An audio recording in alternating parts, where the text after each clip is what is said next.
Hello student, आज हम कक्षा 8 की हिंदी की पाठ्य पुस्तक बसंत भाग 3 का पाठ 9 कबीर की साखियाँ पढ़ेंगे। ठीक है बच्चों, यदि आपने अभी तक हमारे चैनल को सब्सक्राइब नहीं किया तो पहले सब्सक्राइब कर ले और वीडियो देखने के बाद लाइक और कमेंट ज़रूर करें। तो बढ़ते हैं बच्चों आगे। पहली साखी पढ़ेंगे हम। देखिए, जाति न पूछो साध की, पूछ लीजिए ज्ञान, मोल करो तलवार का, पड़ा रहने दो म्यान। साध का अर्थ होता है बच्चों सज्जन व्यक्ति, ज्ञान अर्थात जानकारी, म्यान जिसमें तलवार को रखा जाता है। तो कबीरदास जी प्रस्तुत साखी के माध्यम से कहना चाहते हैं कि मनुष्य को जाति से ऊपर उठकर उसके गुणों की परख करनी चाहिए, व्यक्ति के गुणों की परख करनी चाहिए, क्योंकि सज्जन पुरुष से उसकी जाति नहीं पूछनी चाहिए, अपितु उसके ज्ञान को ही देखना परखना चाहिए।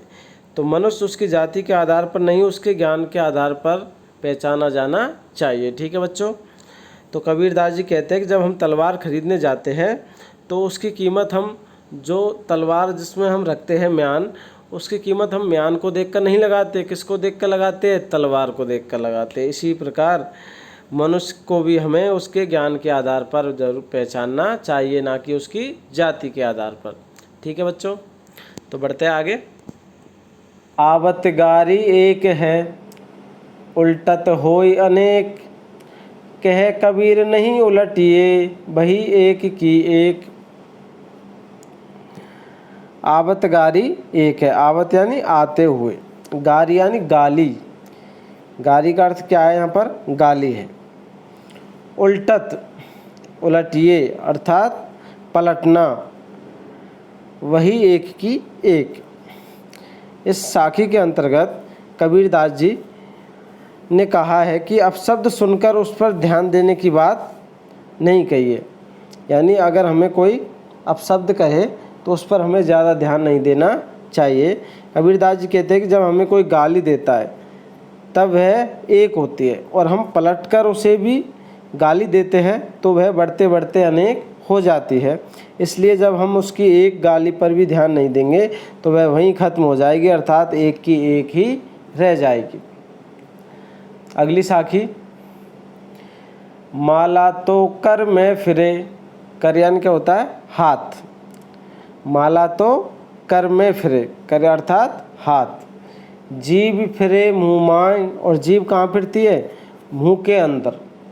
मनुआ तो दऊ दिशी फिरे, मनुआ यानी मन, दऊ दिशी फिरे, दऊ यानी 10, दिशी यानी दिशा, फिरे यानी फिरना। यह तो सुमिरन नाय, सुमिरन यानी अर्थात स्मरण। इस साखी के अंतर्गत कबीरदास जी कहते हैं कि प्रभु स्मरण पर बल देना चाहिए। क्या कहते हैं? कि माला को हाथ में लेकर मनुष्य मन को घुमाता है, जीभ मुख के अंदर घूमती रहती है, परंतु मनुष्य का जो चंचल मन है वो सभी दिशाओं में घूमता रहता है।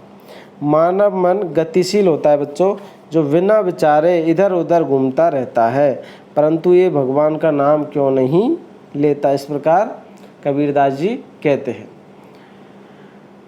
अगली पंक्ति है, अगली साखी, कबीर घास न नींदिए, जो पाऊ तली होए, उड़ पड़े जब आँख में, खरी दुहेली होय। नींदिए अर्थात निंदा करना, पाव यानी पाव, तली यानी नीचे, आँख यानी आँख, दुहेली दुख देने वाली। दुहेली का अर्थ क्या है? दुख देने वाली। इस साखी के माध्यम से कबीरदास जी छोटे को कमज़ोर समझकर उसे दबाने वाले को चेतावनी देते हैं। किस प्रकार कहते हैं? कि हमें कभी घास को छोटा समझकर उसे दबाना नहीं चाहिए। कबीर घास ने नींदिए अर्थात दबाना या निंदा नहीं करनी चाहिए, क्योंकि जब घास का एक छोटा तिनका भी हमारी आँख में गिर जाता है तो वह बहुत दुख देता है, अर्थात बहुत कष्ट पहुँचाता है। इसलिए हमें छोटा समझकर किसी पर अत्याचार नहीं करना चाहिए। लास्ट साखी है बच्चों, जग में बैरी कोई नहीं, जो मन शीतल होए, या आपा को डारी दे दया करे सब कोय, जग में बैरी कोई नहीं जो मन शीतल होय। जग अर्थात संसार, जग का अर्थ क्या है? संसार से। बैरी यानी शत्रु, बैरी अर्थात शत्रु। शीतल यानी शांति। आपा या स्वार्थ, या आपा को डारी दे यानी अपने स्वार्थ को छोड़ देना चाहिए। दया करे सब कोई। तो प्रस्तुत साखी में जो कबीरदास जी है वो मनुष्य को स्वार्थ त्याग कर दयावान बनने की सीख दे रहे हैं। कबीरदास जी क्या कहते हैं कि मनुष्य का मन अगर शांत है तो संसार में कोई शत्रु नहीं हो सकता। यदि सभी मनुष्य स्वार्थ त्याग कर दे तो सभी दयावान बन सकते हैं। अर्थात मनुष्य को अपनी कमजोरियों को दूर करके संसार में प्रेम और दया फैलानी चाहिए। तो बच्चों यहाँ पर 5 साखियाँ दी हुई है पाठ में और सभी के बारे में हमने विस्तार से पढ़ा है और आपको समझाया है। आशा है आप सभी को समझ में आ गया होगा। अब आप हमारे इस वीडियो को लाइक कीजिए, दोस्तों के साथ शेयर कीजिए और हमारे चैनल को सब्सक्राइब कीजिए। Thank you for watching.